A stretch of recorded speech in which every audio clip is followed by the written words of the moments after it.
21절에 예수님께서 두로와 시돈 지방으로 들어가시니라고 말합니다. 그리고 22절에 그 두로와 시돈에 들어가신 예수님은 한 여인을 만나게 됩니다. 성경은 그 여인을 가나안 여인으로 이렇게 소개합니다. 가나안인. 이 가나안인은 민수기 13장에 보면 해변에 혹은 요단강 가에 거주했던 족속 이렇게 얘기를 해요.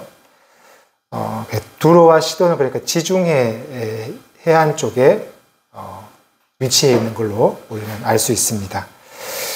평행 본문인 마가복음 7장에 보면요, 그곳에는 이 가나안 여인을 수로보니게야, 이스라엘 지도를 이렇게 신약시대 지도를 보면 이 지중해 해안 쪽을 이렇게 수로보니게 이렇게 표현하고 있습니다. 모두 같은 표현입니다. 오늘 마태복음에서 특별히 이 여인을 가나안인으로 이렇게 표현하고 있는 것은 아마 그 의도가 있는 것 같아요. 이 가나안인과 이스라엘은 좋은 관계가 아니었습니다.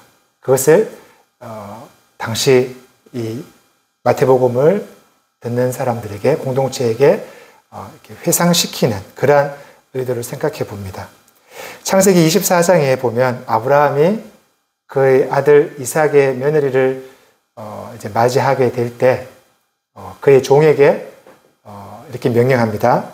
너는 가나안 여인을 택하지 말고 내 고향으로 가서 그래서 여인을 택해와라 라고 이렇게 말하고 있죠. 예수님은 지금 유대인들이 싫어할 만한 그곳, 이방 지역에 가서 그것도 이방인을 만나고 있다라는 사실을 지금 오늘 말씀은 말하고 있습니다. 유대인 예수님과 가나안 여인의 만남에서는요, 이 여인이 주도적으로 이렇게 행동하는 것을 볼 수가 있습니다. 예수님께서 그곳을 왜 가셨는지는 성경은 말하고 있잖아요. 그 이방 땅입니다. 그죠? 주석에 따르면요, 15장 초반부에도 알 수 있듯이 바리새인과 사두개인 등 종교 지도자들이 예수님을 좀 이렇게 귀찮게 했죠. 그리고 많은 유대인들이 예수님을 따랐습니다. 무리들이. 그래서 아마 예수님이 좀 피곤하셨던 것으로 주석은 이야기하면서 그 예루살렘, 이스라엘 땅을 조금 벗어난 지역으로 쉬러 가셨다라고 이렇게도 말하고 있습니다. 그런데 그곳에 가서도 이미 예수님에 대한 소문이 퍼졌던 것 같아요. 가나안 여인이 예수께로 달려왔다라는 것이죠. 예수님이 지나가시는 걸 보고 자기를 보기를 바라면서 온 힘을 다해서 외쳤습니다. 22절입니다. 다윗의 자손이여 나를 불쌍히 여기소서 내 딸이 흉악하게 귀신 들렸습니다. 이방인의 입에서 예수님을 다윗의 자손이라고 이렇게 말하고 있어요. 그럼 예수님이 어떠한 분이라는 소식이 이미 그쪽 지방으로는 다 전해졌다라는 것입니다. 그리고 25절에 보면 이 여인은 예수님을 주님으로 이렇게 부르고 있어요. 놀라운 외침입니다. 다윗의 자손 그리고 주님. 당시 제자들도 종교 지도자들도 예수에 대해서 제대로 알지 못했거나 혹은 인정하지 못한 사실이었어요. 그래서 결국 예수님은 십자가에 죽임을 당하게 되죠. 그런데 이 이방 여인이 예수님을 다윗의 자손으로 혹은 주님으로 이렇게 고백한다라는 사실입니다. 이쯤 되면 예수님의 발걸음을 멈추게 할 만했어요. 그죠? 위대한 고백이라고 베드로에게도 혹은 다른 제자들에게도 이렇게 말씀하는 것을 우리는 복음서에서 볼 수가 있어요. 그런데 그녀의 부르짖음에 예수님은 오늘 외면하고 있어요. 23절에 보면 한마디도 대답하지 않고 있는 모습을 보게 됩니다. 우리가 알고 있고 또 알고 싶어하는 예수님의 모습과는 사뭇 다르죠. 때로는 냉정하게 하셨고 때로는 엄하게 꾸짖기도 하셨지만 이렇게 냉혈 안의 모습, 이 모습을 여러분들 어떻게 보시는지 모르겠지만 제가 볼 때는 무시하는 모습으로 보였어요. 한 여인을 무시하는 모습. 사랑의 반대가 미움이나 혹은 시기, 화냄이 아니라 무시라고 이렇게 말을 한다고요. 무시라는 사전적 의미는요, 존재 자체를 인정하지 않는 것이에요. 사랑의 아이콘이신 예수님께서 이러한 사랑의 반대 행동, 무시라는 이러한 행동을 하고 있다라는 겁니다. 어떻습니까? 조금 혼란스럽지 않나요? 예수님이 이러한 행동을 하셨어? 어떻게 이 본문을 보아야 할지, 예수님을 보아야 할지 우리는 질문을 가져야 돼요. 저는 이 본문에서 예수님의 반응을 두 가지로 생각해 봤습니다. 첫째는 설마 예수님께서 무시했겠어? 라는 생각인데요. 그냥 여인의 소리를 못 들었겠지? 라고 생각을 해보지만 오늘 말씀해 보면 예수님께서 한마디도 대답하지 않았다라고 이렇게 말하죠. 대답하지 않았다라는 것은 말을 들었다라는 얘기예요. 그러니까 이것은 이유가 되지 않을 것 같아요. 다른 하나는 예수님도 그럴 수 있다라는 것입니다. 서두에 예수님께서 왜 이곳에, 두로와 시돈 이방 지역입니다. 그죠? 예수님 활동하시던 지역과는 상당히 멀리 떨어진 곳이에요. 이곳에 왔을까라는 그 주석의 해석을 생각해 볼 때 저도 좀 그런 생각을 해보게 됩니다. 왜 그 먼 곳까지 가셨을까? 또 바닷가 쪽으로. 무리를 피해 쉼을 가지고자 했지 않을까라는 생각입니다. 우리가 쉽게 놓치는 생각, 놓치지 말아야 될 생각이 있어요. 예수님도 우리와 똑같은 인간이셨다는 사실이에요. 예수님을 그저 신적으로 하나님의 아들로만 생각하고 그렇게만 예수님을 우리의 생각에 둔다면 어쩌면 지금까지 역사에서 많은 이렇게 오류를 범했던 이단들의 생각과도 같아질 수가 있다는 겁니다. 예수님을 완전히 알지 못한다는 거예요. 인간 예수의 모습도 우리는 분명히 생각을 해야 하는 부분입니다. 많은 사람들을 만났고 함께 하셨고 그러기에 예수님의 몸과 마음도 지쳐 있었을 거라는 생각입니다.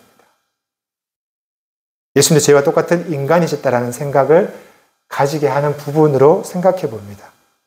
그런데 예상하지 못한 장소에서 자신을 부르는 그 소리에 조금 당황해 하셨을 거라는 생각을 가져보게 돼요. 어떻든 지금의 예수님의 모습은 우리가 알고 있는 예수님과 사뭇 다른 예수님의 모습으로 보여지는 그 사실이에요. 여인의 부르짖음에 외면하고 있기 때문입니다.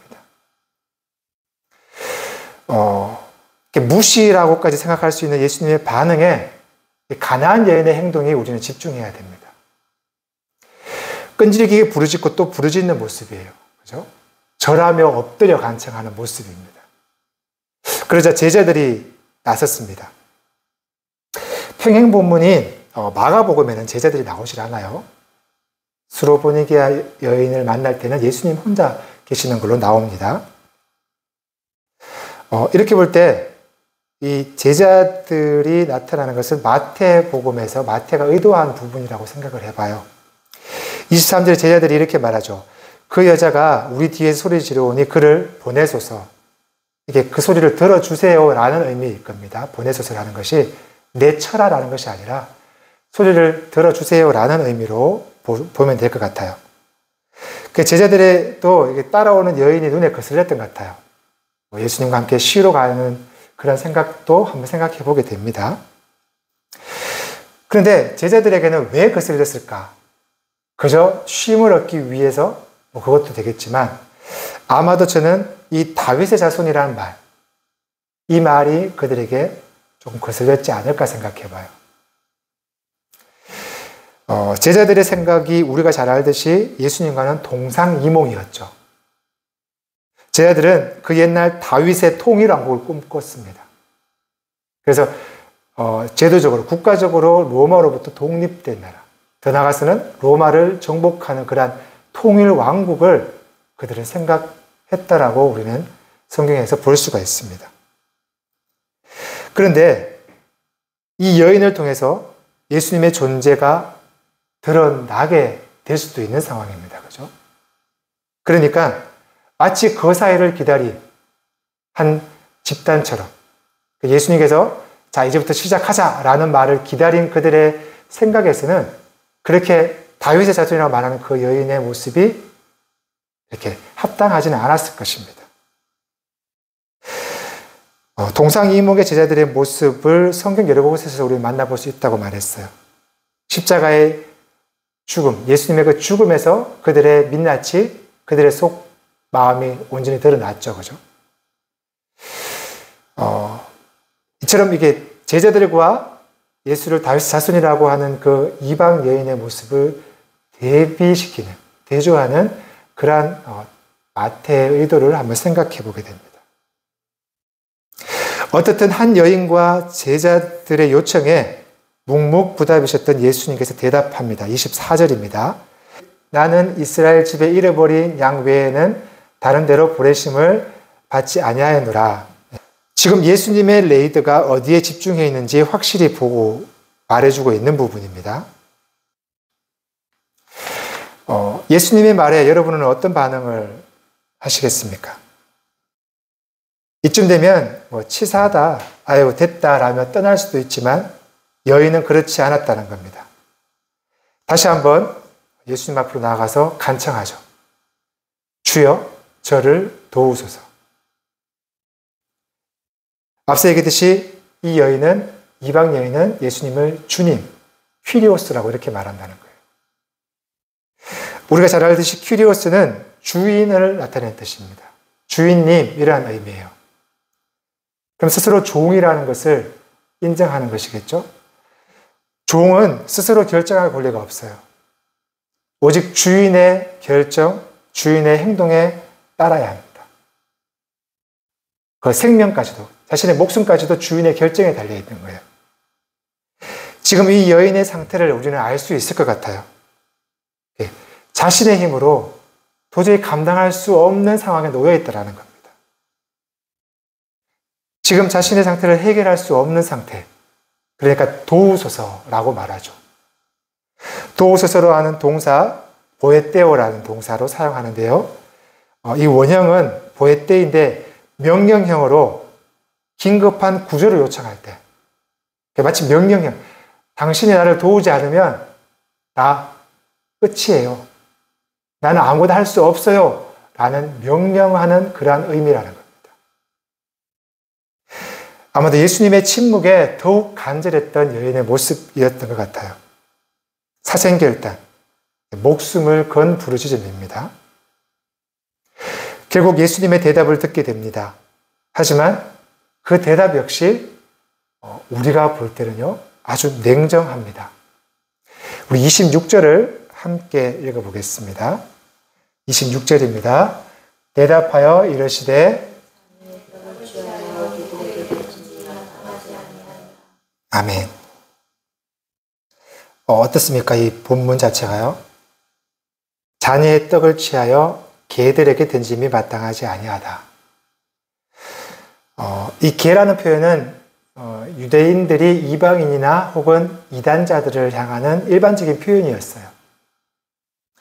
근데 오늘 예수님도 이방 여인, 가나안 여인에게 그들처럼 그렇게 부르고 있다는 거예요.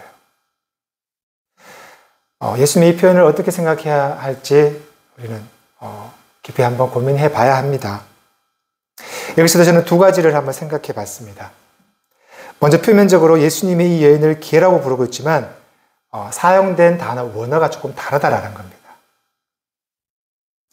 유대인들이 일반적으로 표현하는 이 개라는 것은 퀴온이라는 단어예요. 악한 것을 상징적으로 나타낼 때 쓰는 단어가 이 퀴온이에요. 누가복음 16장, 그리고 빌립보서 3장, 계시록 22장에 사용되고 있어요. 퀴온이라고. 거리에 성가시게하고 멸시받는 개들. 그것을 가르칠 때 퀴온이라고 씁니다. 앞서 얘기했듯이 이방인들이나 이단자를 향한 유대인들의 일반적인 표현입니다. 근데 오늘 예수님의 이 개라는 표현은 퀴온이 아니라 퀴나리온이라요. 이것과 평행 본문인 마가복음 7장에서도 이 단어를 사용하고 있어요. 이곳만 사용되어지고 있습니다. 퀴나리온, 집에서 기르는 개이라는 의미예요. 조금 차이는 있지만 요즘 말로 한다면 애완견 이렇게 볼 수도 있겠죠. 당시 거리의 개, 퀴온과 이렇게 구별해서 사용되어졌다라는 겁니다. 일반적인 유대인들의 표현과는 그 의도가 조금 다르다라고 한번 생각해 볼 수가 있습니다. 그리고 하나는 본문의 결국을 보면요. 유대인들이 개라고 취급되었던 이방인들, 그것도 사람으로 취급하지 않았던 여인에게 예수님은 구원을 선포하게 되죠. 이처럼 성경의 문맥에서 생각해 볼 때 예수님께서 지금 이 여인을 향하여 개라고 하신 이 말씀한 것은 유대인들이 그렇게 표현하는 그 표현이 부적절함을, 잘못되었음을 얘기하는 것은 아닐까라고도 이렇게 이야기하고 있다는 겁니다. 예수님은 그녀를 하나님의 자녀로, 하나님의 형상으로 대하셨다는 거예요. 예수님의 그 의도가 어떻든 예수님은 분명히 그녀를 개라고 부르셨어요. 그죠? 물론 키나리온이라고 불렀어요. 앞서 이야기했듯이 기분이 나쁠 수도 있죠. 개 취급받는 여인이라면, 그죠? 우리라면 예수님을 향해 그냥 돌아설 수도 있지만, 그런데 이 여인은 다시 한번 부르짖고 있다는 겁니다. 개라는 취급을 받으면서까지 여인은 이토록 예수님을 향해 왜 부르짖었을까요? 우리는 그 본문을 압니다. 그죠? 그 이유를 압니다. 흉악하게 귀신 들린 딸을 고쳐달라는 거예요. 부모에게 자식은 모든 것이죠. 그죠? 자녀를 위해 부모는 무조건적 희생을 합니다. 자녀는 부모에게 모든 것이기 때문입니다. 그런데 이런 생각을 해봐요. 그 모든 것에는 자칫 문제가 발생할 수 있다는 거예요. 그 문제는 희생과 다른 그 반대에 있는 집착이라는 겁니다. 여러분은 어떻습니까? 자녀, 집착인가요? 희생인가요? 우리의 부모님은 어떠실까 한번 생각해 봐요. 우리의 부모님들은 나에게 어떠하셨을까? 지금 사회를 보면 부모들이 자녀에게 희생한다고는 하지만 오히려 집착에 더 가깝지 않나라는 생각을 해봐요. 멀리 볼 것 없이 우리 집만 봐도 그런 것 같아요. 지금의 아이들과 수준을 맞추기 위해서 이런저런 사교육을 시키지 않을 수가 없는 현실입니다. 그래서 우리 아이들도 이런저런 학원을 다니고 있어요. 그러니까 부모는 그 사교육을 위해 또 더 많은 수고를 해야 합니다. 그죠? 자녀를 위해 일한다고 하지만 결국 아이들은 어쩌면 부모의 욕망에 의해서 자라고 있지 않는가라는 생각입니다. 그 부모의 욕망이 희생일까, 집착일까? 우리 아이들이 하는 말이 있어요. 놀고 싶다. 네. 그럴 때마다 마음이 아파요. 이 사회 구조에서 어떻게 하는 것이 맞을지 많은 고민이 지금도 저에게 있습니다. 제가 과연 집착일까, 희생일까? 오늘 가나안의 여인 이 자리는 집착은 아닌 것 같아요. 희생인 것 같습니다. 자녀의 생명을 더 풍성하고 건강하게 하기 위한 부모의 자리라고 생각을 해보게 돼요. 생명을 집착 착취하는 것이 아니라 그 생명을 건강하게 만드는 여인의 모습 같습니다. 그러니까 개라는 소리를 들으면서까지 거기에 자리하고 있다는 것이겠죠. 이것이 부모의 마음이겠죠. 자존심은 이미 버려졌습니다. 개라도 좋고 돼지라도 좋습니다. 그리고 그녀는 엄청난 말을 합니다. 그러한 그녀 입에서 놀랄 만한 말이 나오고 있습니다. 27절입니다. 주여, 올소이다마는 개들도 제 주인의 상에서 떨어진 부스러기를 먹나이다. 여기서 가나안 여인은 스스로도 자신을 개라고 인정을 해요. 퀴나리온으로 인정하고 있습니다. 퀴온이 아니에요. 이 여인도 스스로 개라는 그 표현에는요, 이 퀴나리온의 뜻이 집에서 기르는 개라고 얘기했죠.